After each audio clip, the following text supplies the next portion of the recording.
저는 제가 자주 보는 오은영 리포트에 부부가 출연했어요. 근데 늘 둘이 부딪히고 그러는데 왜 그러는지 잘 모르겠다는 거예요. 남편도 잘 모르겠고 아내도 왜 그런지 잘 모르겠고 우리 부부가 도대체 뭐가 문제인지 우리는 알 수가 없어요. 그렇게 해서 이 부부가 출연을 해서 상담을 받았어요. 그 집에 카메라를 설치해가지고 72시간 이 부부의 생활을 관찰을 했어요. 근데 그 관찰하는 내내 두 부부가 날이 서 있어요. 칼하고 칼이 부딪히는 것처럼 계속해서 날카롭게 부딪히는 그런 광경이 카메라에 포착이 됐어요. 오은영 박사가 이 모든 것을 다 보고 난 다음에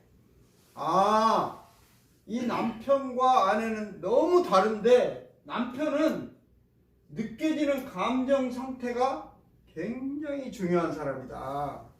그러니까 예를 들면 바깥에 눈이 오면 빨리빨리 나와봐! 바깥에 눈이 와! 막 이런 사람이에요. 근데 이 아내는 바로 체계적으로 생각하고 그렇게 해가지고 딱 뭔가를 계산하고 이렇게 딱 정리가 되고 그렇게 해야지 움직이는 사람이에요. 막 즉흥적으로 막 하면 그걸 되게 싫어하는 그런 사람인 거예요. 근데 이 둘이 성향이 서로 너무 다른 사람이 만나서 사는 거예요. 그러니까 매사에 부딪히는 거예요. 그럼 도대체 이 오은영 리포트에 나와가지고 어떻게 해야 되냐 우리 부부가. 그러니까 이 오은영 박사가 제시하는 안은 서로를 인정해줘라. 아내는 그런 사람이니까 무엇을 생각하고 그럴 시간, 혼자 있는 그런 시간을 아내에게 주고, 남편은 또 매번 이렇게 감정이 중요한 사람이니까 매번 뭘 함께 하고 싶고 대화하고 싶고 문제가 있으면 말로 자꾸 풀고 싶고 그런 또 남편의 성향이 그러니까 그걸 서로 인정해 줘라. 그래서 이제 그 다음부터는 아내가 방에 들어가가지고 누워있으면 그전에는 남편이 아니 나와봐! 그러면 자꾸 문을 열고 아내를 가만 혼자 있지 못하게 했어요. 근데 이제 오은영 박사의 조언을 받고 나서 아내가 혼자 방에 들어가 있으면 이 사람은 혼자 방에 잠깐 있어야 될 시간이 필요한 사람이구나. 그리고 그 다음에는 아내가 방에 혼자 있게 아이도 자기가 돌보고 아이 밥도 자기가 챙겨 먹고 아내한테 그런 충분한 시간을 주고 그러니까 이 부부가 많은 문제가 해결되기 시작했어요. 그렇습니다. 우리가 서로 다른 사람이 함께 사는 비결이 있다면 그것은 상대방을 존중하는 거예요. 나와 다른 생각을 가진 그 사람을 존중하지 않으면 같이 살기가 어렵다는 사실이에요. 근데 보통 대부분 존중하는 경우도 있지만 무시하고 비난하고 경멸하고 너는 항상 그 모양이야. 너는 그런 식이니까 문제가 있어. 서로 계속 그러면서 비난하고 경멸하고 상대방을 인정해 주지 않고 무시한다는 거예요. 그러면 이제 정말 살기는 살지만 지옥 같은 그런 삶을 살 수밖에 없다는 것이에요. 그렇습니다. 정말 나는 나와 다른 생각, 나와 다른 기질, 나와 다른 생활 습관 이런 걸 가진 배우자를 나는 정말 존중하고 있는가? 아니면 경멸하고 비난하는가? 어떤 사람은 내가 사랑해서 그러는 거야! 그러면서 상대방을 비난하고 경멸하고 그런 경우도 있어요. 무시하고. 근데 그것은 말이 사랑이지 실제로 사랑이 아니에요. 존중이 빠진 사랑은 사랑이 아니고 그것은 폭력이에요. 다른 사람을 힘들게 하는 거예요. 그렇습니다. 근데 이 모든 가정은 그 가정의 분위기가 있어요. 라이프 스타일이라고 그러죠. 그 집안의 문화가 있어요. 어떤 그 집안의 경향이 있는데 항상 상대방을 평가하고 판단하고 너는 이런 게 문제야 뭐 그러면서 계속 상대방을 그렇게 지적하는 그런 문화에서 살아온 사람이 있어요. 그러니까 이런 사람은 그렇지 않는 사람을 만나면 도대체 내가 뭐가 문제야? 나 아무 문제가 없어. 우리 집 항상 그렇게 살고 우리 아버지도 그렇게 살고 나한테 그렇게 가르쳤고 이게 정상이야. 이렇게 여긴다는 거예요. 근데 다른 사람을 배우자를 돕고 항상 협력하려고 하고 뭔가 도와주려고 그러고 그런 집안에서 또 자란 사람이 있어요. 그런 가정의 분위기. 그러니까 어떤 가정의 분위기에서 자라났느냐 그거에 따라서 그 사람은 그것이 옳다고 생각하는 거예요. 그래서 상대방이 그렇지 않으면 계속해서 문제 제기를 하고. 근데 여러분 어때요? 어떤 분위기, 물론 이걸 막 어떤 분위기가 좋은 거고 어떤 분위기가 나쁜 거다 이렇게 말하기는 어려워요. 왜냐하면 다 그렇게 된 거는 이유가 있어요. 그 집안의 어떤 가계도를 조사해보고 그 역사를 보면 이 사람이 이럴 수밖에 없는 상황에서 자랐기 때문에 이랬구나. 그걸 이해하지 못하면 계속 상대를 비난하게 된다는 거예요. 그렇습니다. 오은영 박사가 이 오은영 리포트에 나온 사람들에게 이 사람은 어떤 사람이구나 그걸 이해하도록. 왜냐하면 이제 그러려면 과거의 상처, 그 사람이 오래 자라면서 받은 상처, 조금 전에 우리가 본 간증처럼 어머니가 일찍 돌아가셨다든지 괴물 밑에서 컸다든지 그러면서 거기에서 당한 많은 어떤 그런 상처들을 내놓고 그걸 풀어내고 그러면 이제 나중에 이해를 하는 거죠. 배우자가 이 사람이 그런 환경에서 컸기 때문에 이렇게밖에 할 수 없었구나. 그런 걸 이해를 하면 이제 그런 행동을 하면 어때요? 이 사람은 그래서 그렇지. 그러면서 상대방이 그 다른 것을 존중해주는 사람이 될 수 있다는 사실이에요. 그렇습니다. 존중에 빠진 사랑은 엄밀한 의미에서 말만 사랑이지 사랑이 아니라는 사실이에요. 우리가 오늘 본문에 보면 이혼에 대해서 말하고 있는데 이 본문은 오늘 마태복음 19장에만 있는 게 아니라 마가복음 10장에도 있는 본문이에요. 우리 한번 읽어보겠습니다. 시작. 바리새인들이 예수께 나와 그를 시험하려는데 사람이 어떤 이유가 있으면 그 아내를 부르는 것이 옳으니까. 여기 보면 이 본문을 자세히 읽어보면 제가 이제 색깔로 표시했지만 바리새인들이 예수께 나와 그를 시험하여. 그러니까 바리새인들이 이 질문을 하는 목적은 예수님을 시험하려고 하는 목적이에요. 도대체 이 예수님은 이 이혼에 대해서 뭐라고 말을 하는가 그것을 알고 나서 시비를 걸고 싶어서 사실 이 바리새인들이 예수님께 한 얘기예요. 그러니까 이제 그렇게 질문을 하니까 예수님 뭐라고 대답했어요? 한번 있습니다. 시작. 예수께서 대답하여 이르시되 사람을 지으신 이가 본래 그들을 남자와 여자로 지으시고. 하나님이 원래 사람을 남자하고 여자로 지었다는 거예요. 그러니까 사람은 남자하고 여자가 만나서 살도록 그렇게 하나님이 지은 거야. 예수님이 그렇게 말하죠. 그 다음 절 시작. 말씀하시기를 그러므로 사람이 그 부모를 떠나서 아내에게 합하여 그들이 한 몸이 될지니라 하신 것을 잊지 못하였느냐. 여기 보면 사람이 그 부모를 떠나서 아내에게 합하여 그들이 한 몸을 이룰지로다. 그런데 여기 보면 중요한 건 뭐야? 그 부모를 떠나서예요. 근데 대부분, 물론 꼭 그렇지는 않지만 대부분 여자들은 부모를 많이 보통 떠나요. 시집을 가면 아예 내가 이 집에 시집 온 사람이지. 그러면서 대부분 친정하고 그런 관계를, 물론 뭐 그런다고 친정을 없는 사람처럼 살아가는 건 아니지만 그 관계를 끊고, 문제가 있으면 누구하고 의논하냐? 대부분 여자들은 남편하고 의논해요. 친정 부모하고 의논하는 게 아니라. 근데 보통 남자는 이 가정을 잘 못 떠나요. 부모를 잘 못 떠나. 그러니까 문제가 있으면 자기 아내하고 의논해야 되는데 누구랑 의논하냐? 시부모하고 의논해. 그러니까 아내는 무슨 생각이 들어요?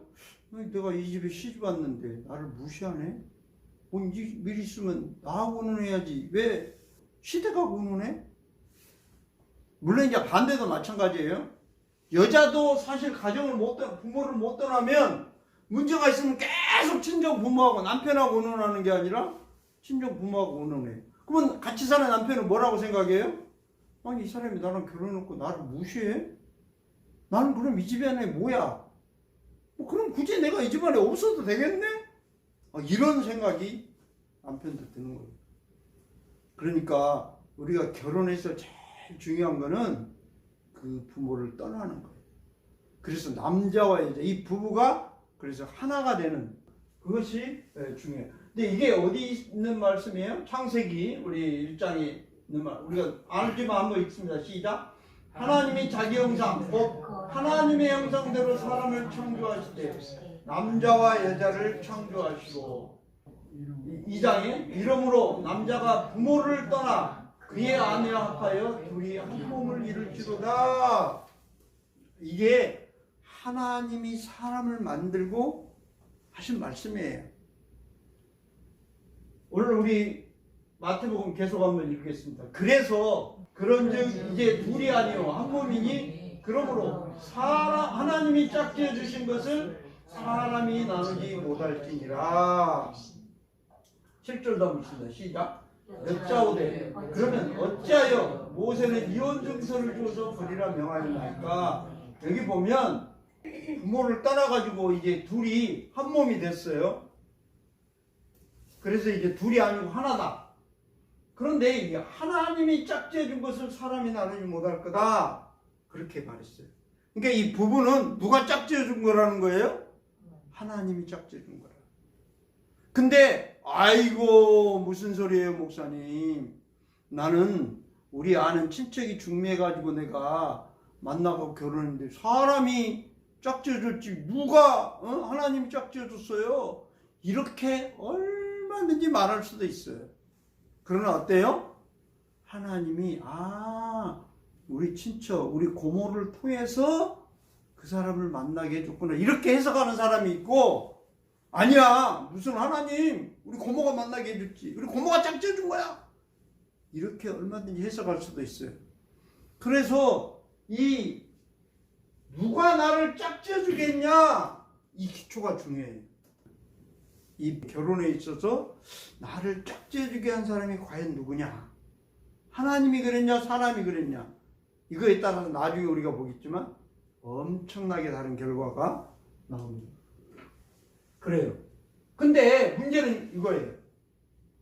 사람이 나누지 못한다 그랬는데 모세는 이혼 증서를 써주고 헤어져도 된다. 아내 버려도 된다. 이렇게 말했다는 거예요. 그러니까 이 말씀은 어디가 있어요? 우리 신명기 한번 같이 한번 읽습니다. 시작. 사람이 아내를 맞이하여 데려온 후에 그에게 수치되는 일이 있음을 발견하고 그를 기뻐하지 아니하면 이혼 증서를 써서 그의 손에 주고 그를 자기 집에서 내보낼 것이요. 이게 모세가 이스라엘 백성들에게 한 이야기예요. 근데 엄밀히 이거는 하나님이 그렇게 하지는 않았어요. 모세가 그랬어요. 근데 왜 모세가 그랬을까요? 이스라엘 백성들이 여러분도 우리가 성경을 읽어보면 알지만 이스라엘에서는 여자하고 어린이를 상당히 무시했어요. 요즘 같으면 난리 이야기예요. 근데 그 시대는 그랬어요. 우리가 성경을 읽어보면 무슨 숫자를 셀 때 여자하고 어린아이는 세지도 않고 뭐 이런 것이 대표적인 그런 거거든요. 그래서 여자를 함부로 했어요. 그래가지고 데리고 왔다가 그냥 막 쫓아내기도 하고 하도 그러니까 모세가 이래서는 안 되겠다. 그래서 최소한 내보내려면 이혼 증서를 써서 내보내라. 그러니까 함부로 사람을 못 버리게 하려고 그렇게 해서 한 건데 이 사람들은 이 모세가 이혼 증서를 써서 버려도 된다 그랬어요. 이걸 가지고 사실 이제 예수님을 시험하려고 한 거예요. 모세는 그렇게 말했는데 예수님 뭐라고 말하는가 보자. 그래가지고 이제 예수님 말만 잘못했다가는 우리가 가만 안 둘 거예요. 어떤 그런 태도로 바리새인들이 와서 물어보는 거예요. 근데 예수님은 이렇게 말씀하고 있어요. 자, 시작. 예수께서 이르시되 모세가 너희 마음이 완악함 때문에 아내 버림을 허락하였거니와 본래는 그것이 아니니라. 그러니까 원래는 안 그런데 너희들이 하도 완악해가지고 아내를 함부로 버리니까 최소한 어떤 장치를 하나 마련했는데 그 이혼 증서라도 써줘서 그렇게 해라. 그렇게 한 거지. 원래 하나님은 하나님이 짝지어 준 걸 사람이 나누지 못한다고 하나님은 그렇게 말씀하신 겁니다. 예수님이 그렇게 설명을 하는 거예요. 근데 이 사람들이 그걸 받아들일까요? 안 받아들일까요? 안 받아들여요. 왜요? 이 사람들에게 있어서는 하나님은 눈에도 안 보이지만 자기 눈앞에 보인 모세가 한 말은 아주 철저히, 모세는 우리가 아는 대로 시내산에서 하나님이 십계명을 그에게 주고 그래서 이 이스라엘을 다스리게 하고 그런 아주 중요한 역할을 한 사람이기 때문에 이 사람들은 그 전에 사실 모세가 태어나기도 전에 창세기에 하나님이 한 말인데 그거보다도 모세가 한 말을 더 중요하게 여기는 그런 잘못을 범하고 있다는 것을 이 사람들이 몰라요. 왜냐? 모세를 워낙 중요한 사람으로 여기기 때문에. 그래서 마태복음 9절에 시작. 내가 너에게 말하노니 누구든지 음행한 이유 외에 아내를 버리고 다른 데 장가드는 자는 가늠함이니라. 그렇게 말했어요. 근데 이 본문을 마가복음 10장은 뭐라고 말하겠습니까? 한번 같이 읽습니다. 시작. 이르시되 누구든지 그 아내를 버리고 다른 데 장가드는 자는 본처에게 간음을 행하며 12절 또 아내가 남편을 버리고 다른 데로 시집가면 간음을 행함이니라. 그러니까 똑같다는 거예요. 아내나 남편이나. 자, 10절 같이 읽습니다. 시작. 제자들이 이르되 만일 사람이 아내에게 같이 할진대 장가들지 않는 것이 좋겠나이다. 왜 이렇게 말할까요? 제자들이? 응? 예수님 그러면 아예 장가 안 가는 게 낫겠네요. 그러니까 이 제자들이 왜 이렇게 말할까요? 아니 그럼 한번 결혼하면 아내를 버리지도 못하고 문제가 있어도 계속 같이 살아야 된단 말이야? 그럼 차라리 결혼 안 하는 게 낫겠네요? 왜 그럴까요? 이 제자들이 왜 그래요? 우리가 잘 알지만 이 제자들은 어떤 사람들이에요? 물론 이제 예수님 만나가지고 제자가 됐지만 원래는 유대인들이었어요. 원래 모세가 말한 것을 잘 지키고 오직 모세. 그러니까 하나님보다도 모세가 더 중요하게 여기고 율법이 더 중요하게 여겼던 사람들이기 때문에 예수님이 이렇게 말하니까 엉뚱한 소리 하는 거예요. 왜냐? 한번 이러면 장가가면 이거 깜빡하면 손해보겠네? 이거 차라리 결혼 안 하는 게 낫겠다? 이게 바로 율법적인 사고를 갖고 있다는 제자들이 그런 사람들이라는 증거예요. 자, 그래서 11절에 예수님이 이렇게 말합니다. 시작. 예수께서 이르시되 사람마다 이 말을 받지 못하고 오직 타고난 자라야 할지니라. 그러니까 여기서 타고난 자라는 것은 원어에 보니까 주어져 있던 자, 허락된 자. 우리식으로 말하면 원래 그런 은사가 있는 사람, 그런 쪽에. 그러니까 이 사람은 그냥 혼자 사는 은사가 있는 사람은 혼자 살고 그러는 거지. 이게 무슨 그런다고 결혼을 안 하고 이런다고 결혼을 하고 그러는 게 아니다. 물론 결혼 안 할 수도 있어. 그러나 그것은 원래 그렇게 주어져 있던, 이게 타고난 자라는 것은 그렇게 해도 괜찮을 사람은 그래라는 거예요. 그런데 이 유대인들이, 이 사람들이 하나님과 모세 중에 누구를 더 중요하게 여겼냐? 이 모세를 중요하게 여기니까 그 율법에서 딱 박혀가지고 하나님이 뭐라고 말씀했는가를 못 보는 거예요. 그렇습니다. 유대인은 철저히 율법의 교육을 받은 사람들이에요. 그렇기 때문에 그들은 다른 얘기를 잘 몰라요.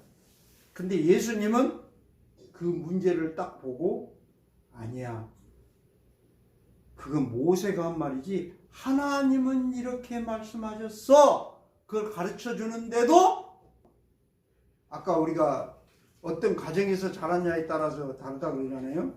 맨 문제를 지적하고 혼내고 그런 가정에서 큰 사람과 날 도와주고 협력하고 약점을 꼬집는 게 아니라 그 사람의 부족한 것을 내가 어떻게 도울까? 그런 가정에 큰 사람이 다르듯이 자기가 어떤 가정에서 컸느냐. 그러니까 율법이 이 이스라엘 백성들이 율법에 철저히 훈련된 사람들이기 때문에 다른 얘기를 들으면 이상하게 들리는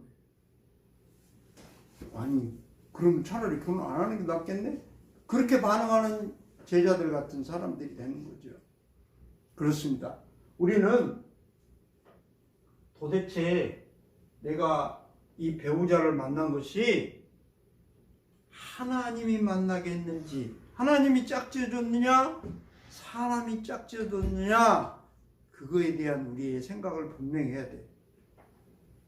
사람이 짝지어줬다고 생각하면 사람의 행운이가 얼마든지 그냥 웬만하면 사람이 했는데 그거 사람 마음대로 할 수 있어요. 근데 하나님이 짝지어줬다 그러면 아까처럼 무슨 음행한 이유라든지 어떤 그런 분명한 거 아니면 함부로 사람을 이혼하고 내보내고 쫓아내고 이럴 수가 없는 거죠. 왜냐? 하나님이 만든 사람이기 때문에 나하고 생각이 달라도 그 사람을 존중하고 그 사람의 이야기를 듣고 비난하거나 경멸하지 않고. 우리는 그런 거 있잖아요. 누가 다른 사람이 나하고 다른 생각을 하면 막 경멸하네. 너는 그따위 생각을 하고 있으니까 그래. 부부간에도 부부싸움 할 때 제일 문제가 되는 게 뭐예요? 다른 생각을 말하면 그래요? 당신 생각이 그렇군요.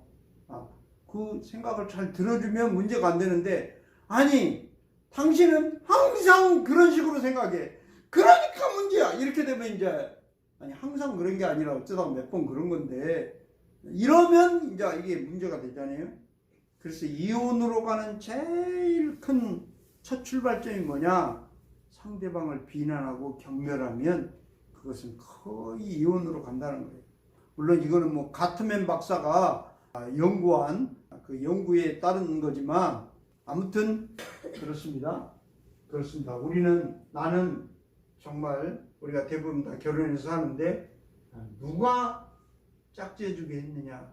그래서 오늘 우리가 읽은 본문 한번 다시 한번 읽겠습니다. 시작. 그런즉 이제 둘이 아니요 한 몸이니 그러므로 하나님이 짝지어 주신 것을 사람이 나누지 못할지니라. 그렇습니다. 나는 도대체 누가 짝지어 준 사람인가? 사람이 짝지어 줬냐? 하나님이 짝지어 줬는가?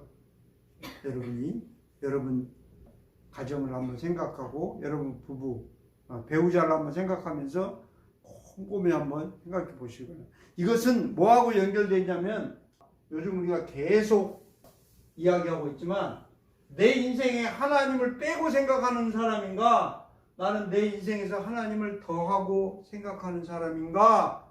거기하고 맞닿아 있어요.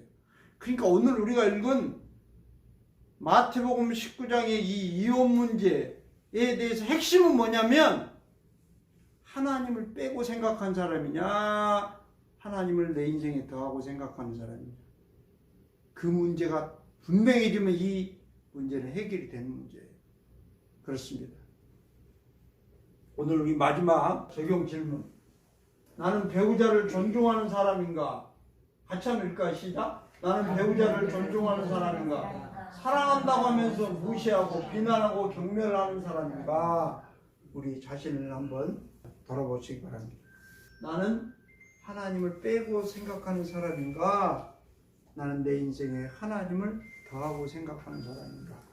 그렇게도 말할 수 있습니다. 저는 오늘 찬송가 559장 사철의 봄바람 불어있고 하나님 아버지 모셨으니 예수만 섬기는 우리지. 그렇게 하면 기쁨과 서름도 같이 한 칸의 초가도 천국이고 여기가 우리의 낙원이라. 정말 저와 여러분의 인생에 하나님을 더하고 나에게 짝지어 준 배우자는 하나님이 짝지어 준 것이다. 그렇게 생각하고 배우자를 존중하고 아끼고 사랑하는 복된 가정 이루시기를 주의 이름으로 축복합니다. 우리 찬송 559장 하나님께 영광 돌리겠습니다.